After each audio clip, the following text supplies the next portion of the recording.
On today's show, we have the pleasure of interviewing Dr. Srini Pillay. After graduating at the top of his class from medical school in South Africa, he received a Medical Research Council scholarship to study the neurochemistry of panic. Thereafter, he completed his residency in psychiatry at the McLean Hospital, Harvard's largest freestanding psychiatric hospital, with the most accolades ever given to a single resident. He joins us today to explain how doodling can improve your memory by 29%, how to train your brain to create a better future, how to reduce anxiety, and much, much more. Ladies and gentlemen, without any further ado, it is my pleasure to introduce to you Srini Pillay.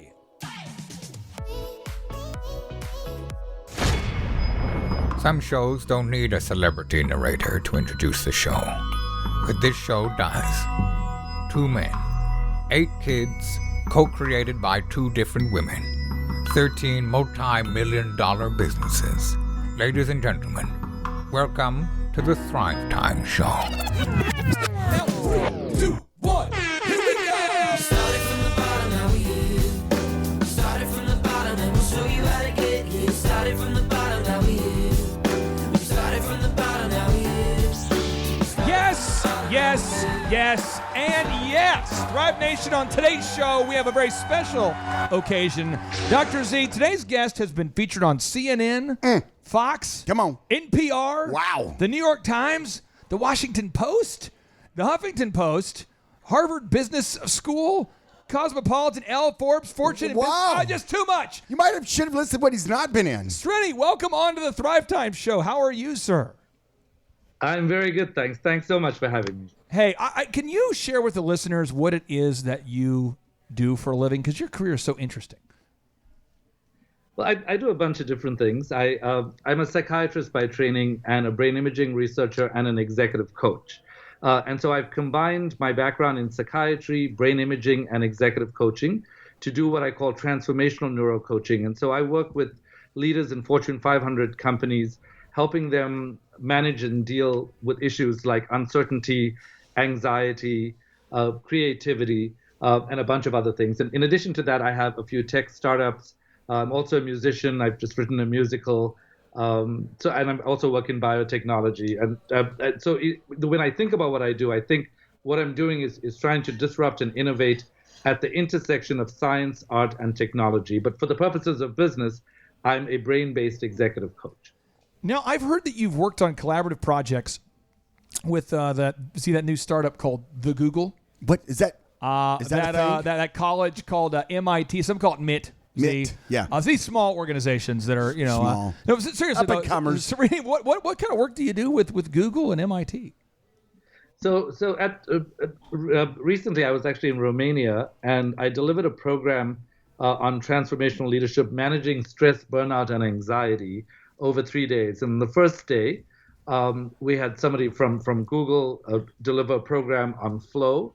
And in the second and third days, I walked people through concepts and immediate application of ideas of how to manage stress and burnout and anxiety. And we did that over days 2 and 3. And it actually worked out really well because we prepared a lot beforehand and then did that. And at MIT, I am working with Eitan Shapira, who has a PhD in creativity. And together we've actually created a company called Fourth Space Design that combines the science of creativity and creativity itself, because we both work with companies to help them enhance their creative potential. You have, it seems like you have multiple, you're like a polymath. You have so many different careers going on. Can you share with us about this? You're an award-winning poet, is my understanding, a skilled musician, an author. What does your day look like? How do you get good at all these things? You wake up and you go from 4 a.m. to 7, I'm going to work on my poetry, and from 7 to 11, I'm going to work on my writing, and then for me, how do you find time for all this? Well, I trained in music from a pretty young age, so probably from around the ages of 4.5 to 5 until the age of 17 or 18, and then I had to give up practicing 6 hours a day because I went to medical school. But I still practiced the music. I feel like I initially lost a certain kind of proficiency, then came back to music and started composing, and then wrote a musical, which I'm in the process of editing right now. And in fact, I'm actually doing a project with someone from IBM, which combines gospel music and neuroscience. to help leaders connect with a more inspired state of living. So in terms of what I'm doing with music, I've studied it as a child, and now I'm able to apply it. In terms of what I've done in psychiatry, for more than 2 decades, I've worked with patients. I've also over the years, I worked for 17 years in a brain imaging laboratory. So I feel like I put a lot of time in, and I'm at a point in my life right now where I'm actually making connections amongst these different fields. And so to be able to connect these different fields in different ways is very exciting for me. And the one unifying factor across everything that I'm doing, including the music, is that it usually involves concepts related to psychology and brain science, because those are my primary competencies. And I call myself a radical collaborator because I collaborate with people whose expertise is in other fields, even if I know something about that field. So, for example, in the gospel music project, I'm working with someone from IBM who has a background in gospel music and was signed with 50 Cent. And she's also sort of someone who's able to create in the space. So I collaborate with people across different disciplines. And one of my sincere beliefs is that stress, it's actually a belief based on a lot of scientific research, but that stress turns genes on. And not only can it lead to anxiety and depression, it can also lead to cancer, heart disease, stroke, and degenerative diseases like Alzheimer's disease. And my goal is, and what I realize is that when we look at diseases, we usually look at the body. But in fact, the body is where the disease ends up. A lot of times, diseases are created in work environments that are highly stressful. And so a lot of my work in work environments is aimed over the next 10 to 15 years. I would like to connect the work that I'm doing to help people manage stress and reduce conflict and become more creative with the ability to decrease their stress, turn off the genes that cause medical disease, and decrease the incidence of psychological problems and medical problems as well. Are you teaming up at all with Kanye to work on this gospel praise and worship thing? That's so funny that you're saying that, because I'm not, but I have another project that's a fashion and neuroscience project, and I am so desperately trying to connect with Virgil Abloh, who is actually a good friend of Kanye's, because I believe that this concept that I've designed, which combines the brain, it's branded as Beauty in the Brain, is a project that will help to give the brain its a real place in the world. Right now, people generally, the body gets the runway and the brain gets a boring podium, but I feel like the brain should have the runway. So I've designed a show so that the brain can have a runway, and it would be awesome to connect with Virgil Abloh and Kanye. So I've talked to people at Louis Vuitton, where Virgil Abloh is, and I'm slowly trying to get to him, but maybe when I get to him, Kanye could be involved. It'd be great if he is. Okay. Wow. Z, you're going to one-up me with some deep questions. We're going deep here. We're going deep, Srini. I know you asked about Kanye, but I've got something maybe a little touch deeper than Mr. Kanye. Whenever you talk about stress, and we talk about how it can turn on genes in the brain, genes in the body, that lead to ultimately to disease processes. As a general rule of thumb, and I know stress can be a pretty complicated issue, and a lot of people deal with that on a daily basis. Do you have a quick kind of across the board, here's a step one in a person working? So in other words, you might say, well, meditation or exercise, or I'm not sure what your first level of defense against stress is. Do you have like a first level of defense? And have you written anything on this, by the way? I have. So I've written a book called Life Unlocked, 7 Revolutionary Lessons to Overcome Fear, which is a book about how to tap into your brain to decrease your brain's excessive reactions to fear, which frequently accompanies stress. Yes. And my last book is called Tinker, Dabble, Doodle, Try, Unlock the Power of the Unfocused Mind, which helps people refuel their brains so that stress doesn't take over. So, from a very basic level, and I could probably talk about, and I've written a lot about this online as well. From a very basic level, I would say in general, most people live their days at work by basically focusing as much as they can. So it's focus, fatigue, and at the end of the day, they're completely out of it. But in the same way that you wouldn't use your car without refueling it when it runs out of fuel, you have to refuel your brain as well. So I wrote Tinker, Dabble, Doodle, Try to help people understand strategic ways in which they could re-energize their brains so that they could manage their stresses more effectively. So I can tell you about 4 basic ways that I think are Oh, great. lifestyle issues Yes. that people can use in order to manage their brains more effectively. This is great. Now, I'm totally sort of, for focus. I understand we need to focus during the day, but we need to build periods of unfocus whenever our brains are beginning to tire. Like, so for a lot of people, that's directly after lunch, middle of the afternoon, or right at the end of the day. What I recommend is you take 20 minutes and practice one of the following 4 things. The first is something we all know how to do quite well, which is napping. And 5 to 15 minutes of napping can give you 1 to 3 hours of clarity, which is why companies like Google and Zappos actually build napping pods. They have napping pods. Certain companies have napping beds that are specially made for quick naps because they know that your productivity is going to increase. If you take those 5 to 15 minutes, you're going to have 1 to 3 hours of clarity. So that's the first technique. The second technique is doodling. So simply scribbling on a piece of paper, like, the way you might when you're on the telephone Sure. or listening to a conference call. Hopefully someone's listening to this right now and doodling. Doodling can actually improve your memory by 29%. Wow. Jackie Andrade and her colleagues did a study in which they showed that memory was significantly improved. Now, with all of these studies, I should just say up front, I both believe and don't believe what I'm saying, and I think everything and its opposite can be true because eventually this has got to be personalized. I don't think everything works the same way for every person. So that said, there have been studies that show that doodling is effective. The third thing is something called positive constructive daydreaming. Jerome Singer in the 1950s actually studied this. And what he found was that if you're sitting at your desk and your mind just floats off, it's not that helpful. If you are just ruminating over the prior night's indiscretions, let's say you went to a party, you had too much to drink, and you're like, oh man, I shouldn't have said those things. Daydreaming in that way doesn't help you. However, positive constructive daydreaming does help. And there are just 3 things to do, and I would recommend that people write this down. Number 1, schedule it into your day. So choose a 20-minute period, maybe at the end of lunch or at the end of your day, where you can actually do this. Number 2, you have to be doing something low key. So typically in studies, people will talk about things like knitting and gardening, but you can also go out for a walk. And if you want to be more creative, walking in zigzags will make your brain more creative than just walking around the block. Wow. So as you're going for this walk, and you let your mind go into some kind of positive, stimulating vision, like maybe think of yourself lying on a yacht or lying on the beach or running through the woods with your dogs. And these 3 steps, simply, number 1, scheduling, number 2, be doing something low key, and number 3, let your mind go.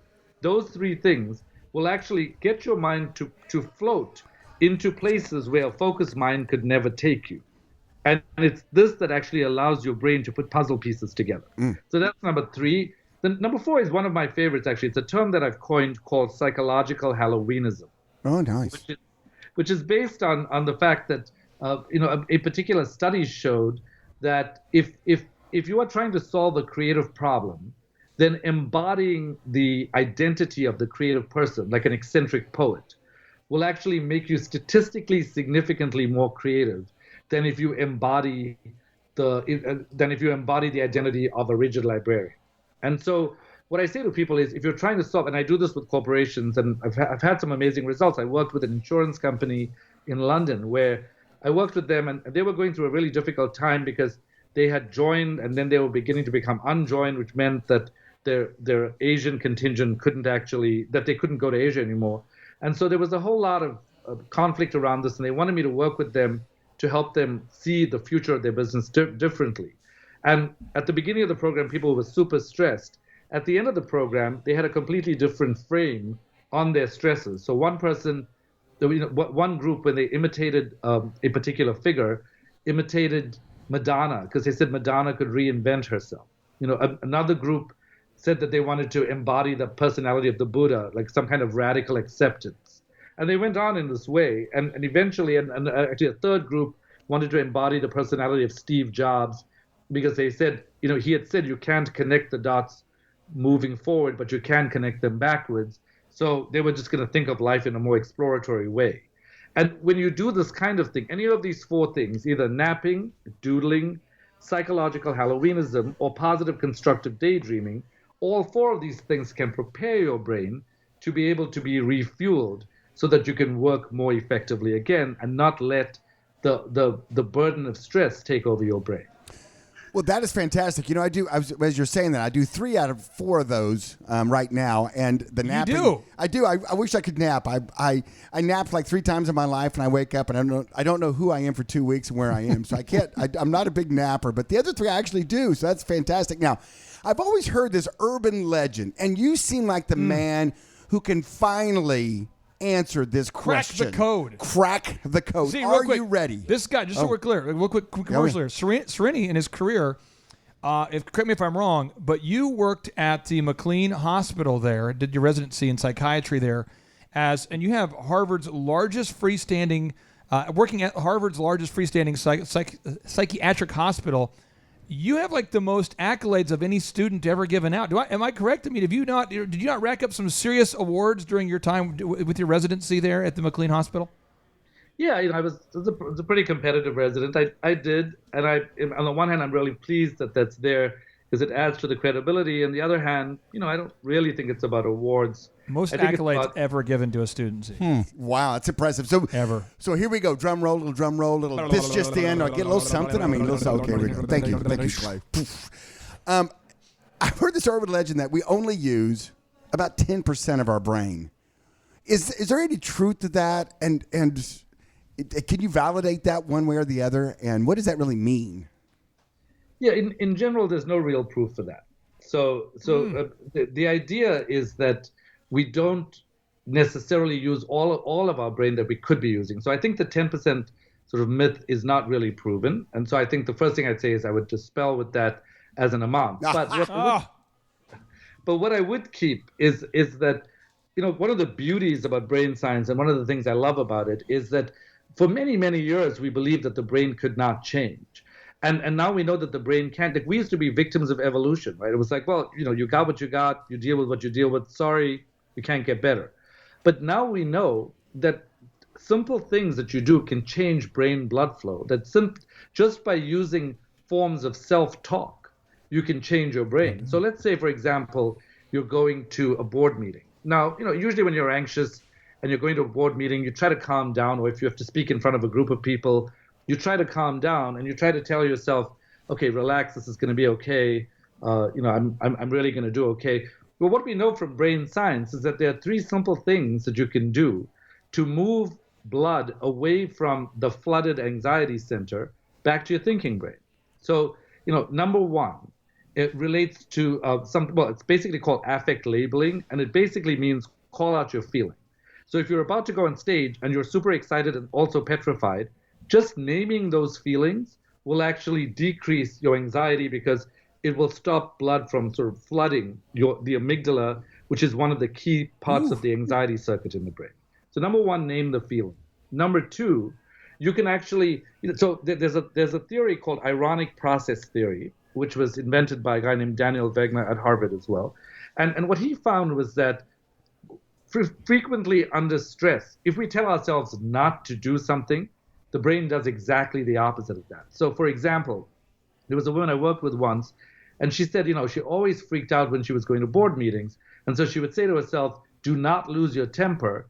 And then she'd go to the meeting, and then the next thing she knew, she'd have lost her temper. And so we talked about this, and I told her that under stress, the brain does not hear the word not. Like a classic example is you're at a party and you're carrying a glass of red wine.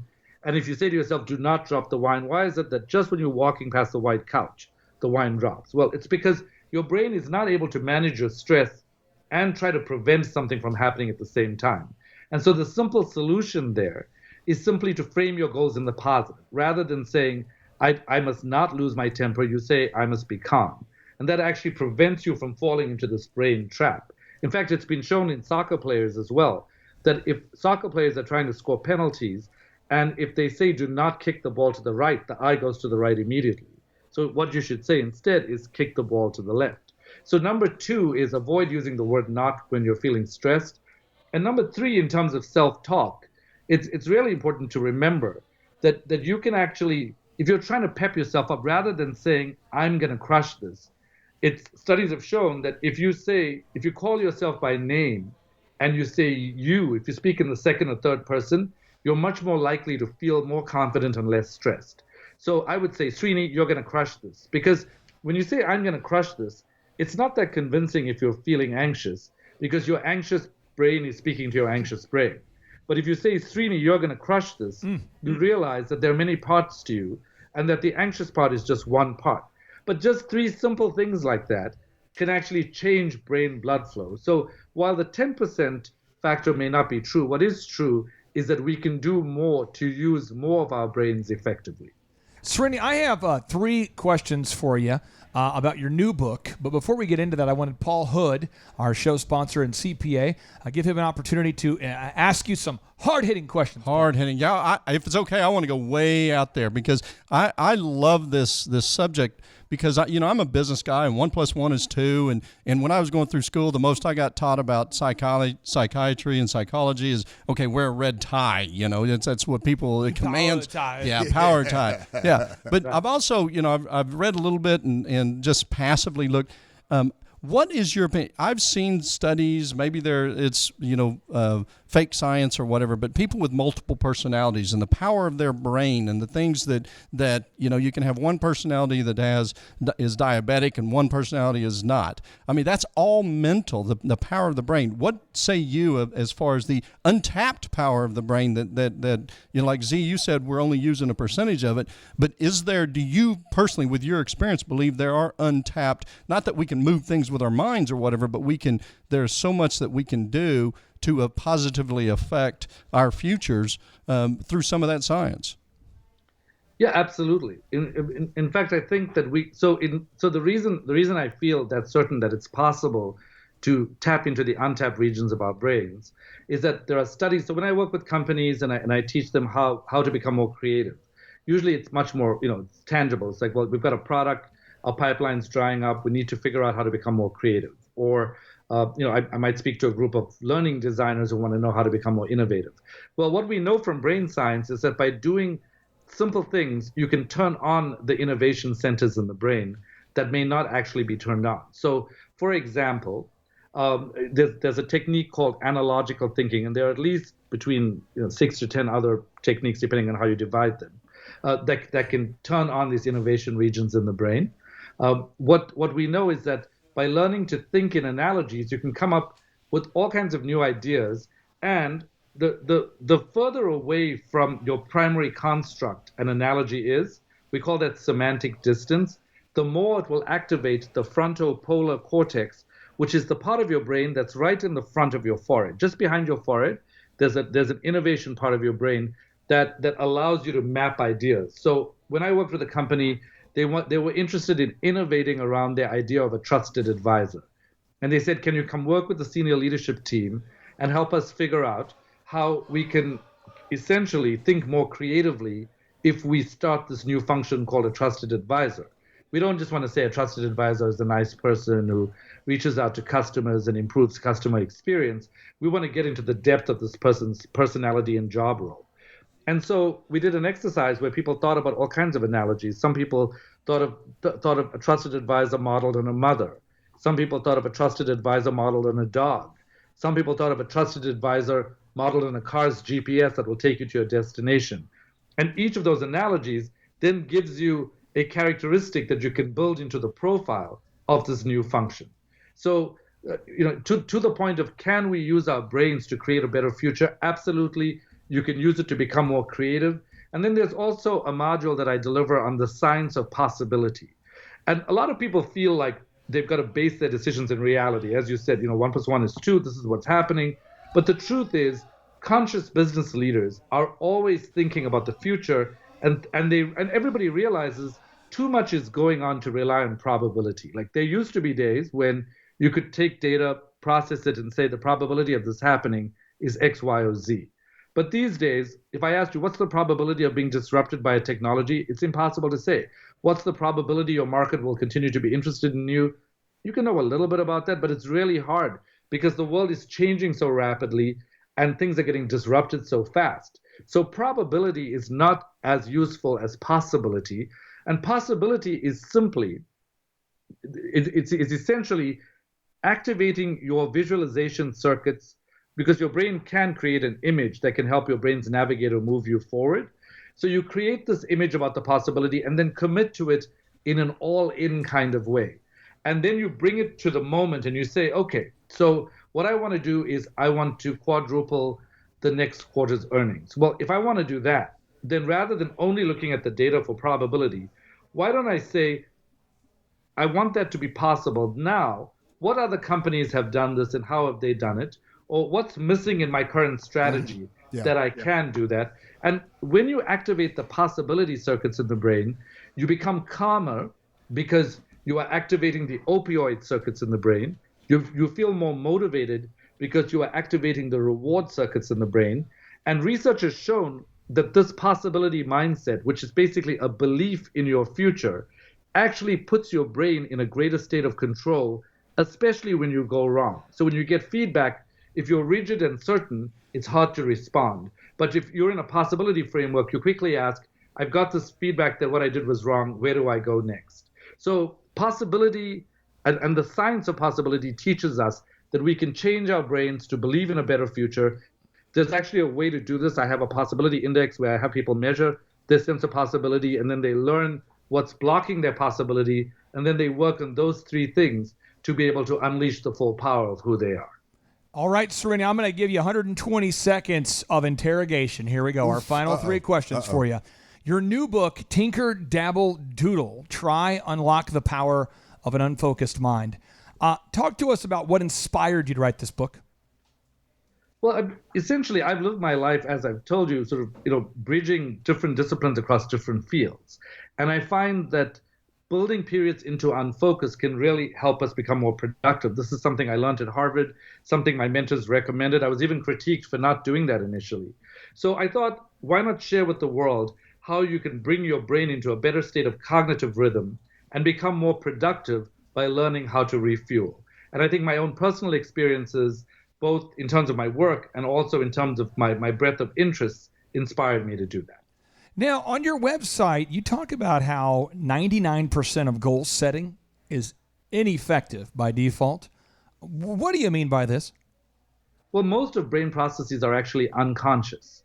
So because brain processes are unconscious, we can't really, just setting a goal doesn't necessarily help. In fact, there have been studies that have shown that if you compare coaching with compassion with coaching with goal setting, people who are simply able to, if you are compassionate with someone and you let them find their own way, they are much more effective in reaching their goals than if they just set goals. Because when you set goals, it overactivates the brain's fight or flight system and doesn't allow you to reach them. Now, this doesn't mean you should have no goals.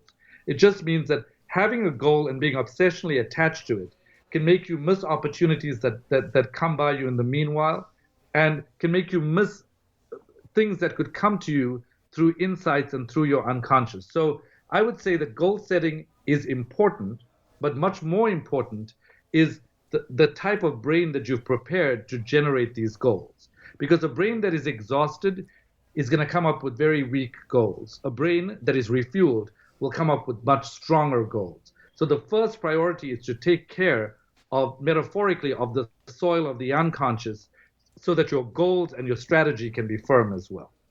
My final question for you would be this. We've got a lot of listeners to this show. We have roughly 500,000 downloads each and every month, people from all over the world. And we're giving you the mic here. What is the word, the encouragement, the advice, maybe the statement? What would you like to share with all of our listeners? What's the message that you want to convey to our audience? I think what I want to say is that every person has a sense of ingenuity. You know, when the One Laptop Per Child project was done, where they dropped laptops in rural Ethiopia with kids who had never seen technology and they wondered what they would do. Within a few hours, they found the on-off switch. They wanted, would they sit on them, would they eat them? But within 2 hours, within a few hours, they found the on-off switch. Within a few days, they were singing ABC songs and using apps. And within a few months, they had hacked Android, which tells us that education is a useful way to structure what you want. But ingenuity resides within you. Always lead with ingenuity because you have the intelligence that you need. Never think that school is the thing that actually gives you intelligence. It helps you to shape your intelligence. But most people lose out on their greatest possibilities because they forget that they have always had an ingenuity that they can tap into. Srini, I appreciate your time and your energy. You could have been on Elle Magazine. You could have been in Forbes. You could have been on Fortune again. You could have been in Harvard Business Review. You could have been on NPR. You could have been in Fox, the CNN, Washington Post, Huffington Post. So he's been on all these great publications, but he chose to really take his day down to an all-time low and be here on the show. Thank you, Srini. Well, this was kind of like his active daydreaming that he did with us. He's so. like, what if He the was show could be a doodling. good He's show? been doodling. He's been doodling the This whole is his show. doodling time. This was Srini, I appreciate you so much, my friend. Thank you, too. I appreciate you, too. Thank you all for your energy as well. I appreciate it. Hey, you take care. And now, without any further ado, 3, 2, 1, boom!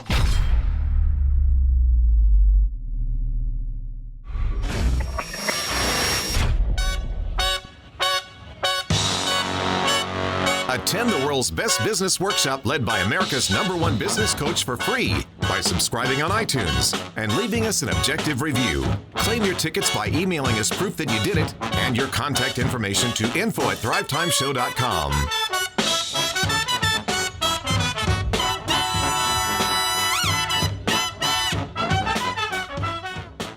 I am Carlos Plowd, and I am from Anaheim, California. I originally heard about it through Robert Redmond, which is my business coach, and he offered it to me for free in one of our sessions. I own TCP Commercial Contractors. I was just looking to learn better systems and better ways to structure my company to support growth. It was very exciting, very energetic, motivating, and inspiring. A lot of good people, a lot of good place to network. Clay's very funny, a lot of jokes, constantly laughing, but making good points and setting examples. One of the most valuable things is just not beating around the bush about getting rid of people that need to get out of the company, people that's costing you money. A lot of people are out for their selfish ambitions, and you don't want those type of people ruining your dream. My favorite aspect of the workshop is that the notes and the book and everything set up to where if you do miss something, there's always a backup way to get to it. Well, they are missing out on all the stuff that they think they know, but they don't know. And just having the atmosphere and the circle of people around you that's going to influence you, help you, and teach you the systems that you're going to need to know to get yourself to the next level. My name is Jay Schroeder, and I am from Nashville, Tennessee. A lady I used for coaching told her I was looking for some sort of conference to get my mind thinking about business, and she found this, and I just flew out here a week later.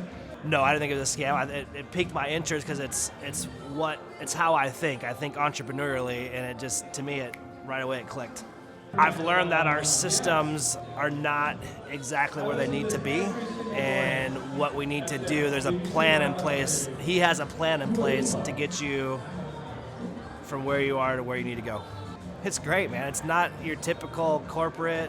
It's got a phenomenal vibe. I love all the sayings on the wall. I love it. Love the smell. The smell outside is great. I love it. It's casual, but yeah, he knows exactly what he's talking about. There's nothing worse than standing and walking, listening to a guy in a suit, rambling at you. Love it. Great presentation.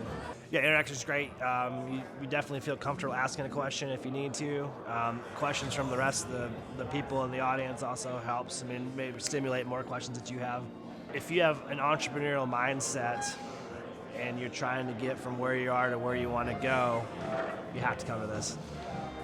They don't need to upsell it. Their product speaks for itself. If it's what you're looking for, it's what you're looking for. I would recommend it to anyone who wants to build their brand, build their business. Just the day, not even 2-day session yet. I mean, I've already got 100 ideas that I want to implement. And yeah, I'd recommend it for anyone who has an entrepreneurial mindset and who wants to build their business. My name is Elizabeth Walker. I'm from Tulsa, Oklahoma. I own a business, Nook and Cranny Homekeeping, LLC. I heard about the Drive Time Conference on the radio show. I was looking to learn pretty much anything there is to learn about business. I'm a new business owner, less than a year. So I really needed to know everything about everything.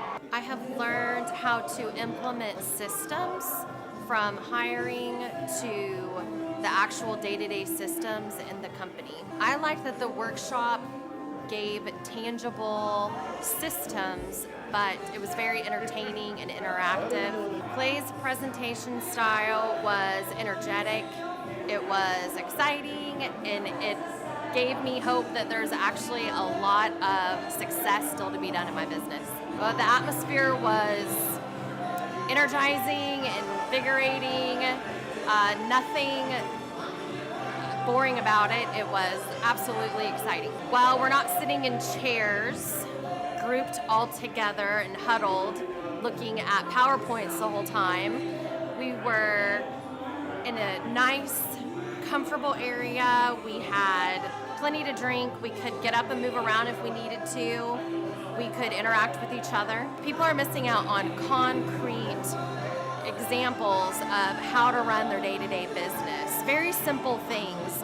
And maybe that's the biggest thing I've learned, is that this can be simple, and I think that's what they're missing out on. My name is Kevin Schaefer, and I run an auto repair business in Humble, Texas. I heard about the Thrive Time business workshop from Roy Cogsall, RC Auto Works, RC Auto in Broken Arrow, and also the Garage Auto Repair in Broken Arrow. I have an auto repair shop in Humble, Texas, but was looking for better ways to manage. I'm a micromanager, so I'm looking for ways to hire and delegate my operation a little more, and I've learned quite a bit already. The atmosphere is awesome. It pulls you in. If you're hungry for an answer, it makes you want to learn. But the thing, it's just the way he gives you the information. It's like he wants you to have it, and it's easy to receive. I love it. Some people might take it as offensive, but I like it because it's practical, and it shows you he's a real person. So I like that. I like dealing with real people. I think probably one of the best things I've learned so far is the fact that not to take everything personal and put your feelings aside and get to work. I think working with Clay is like hiring another employee, and for what they're charging is very minimal. So where could you hire an employee that you could get that much information from?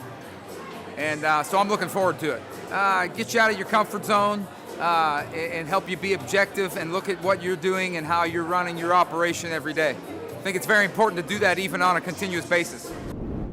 My name is Austin Farr, and I am from Owensboro, Kentucky. I heard about the workshop from Pastor Brian Gibson.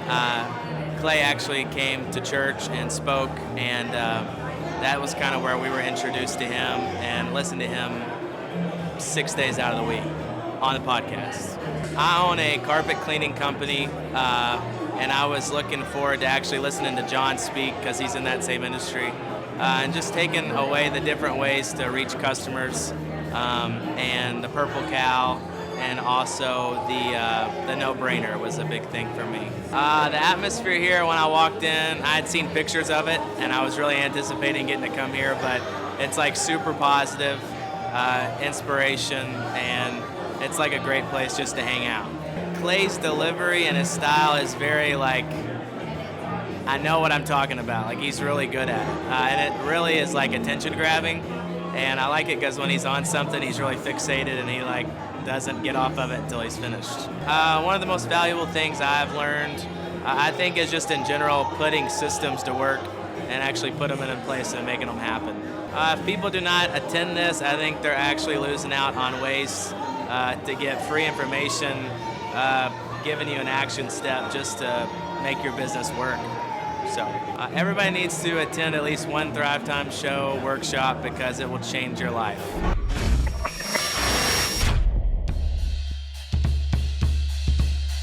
Want to attend the legendary Thrive Time Show Business Workshop for free? Subscribe on iTunes, leave an objective review, and send us confirmation at info@thrivetimeshow.com to claim your tickets.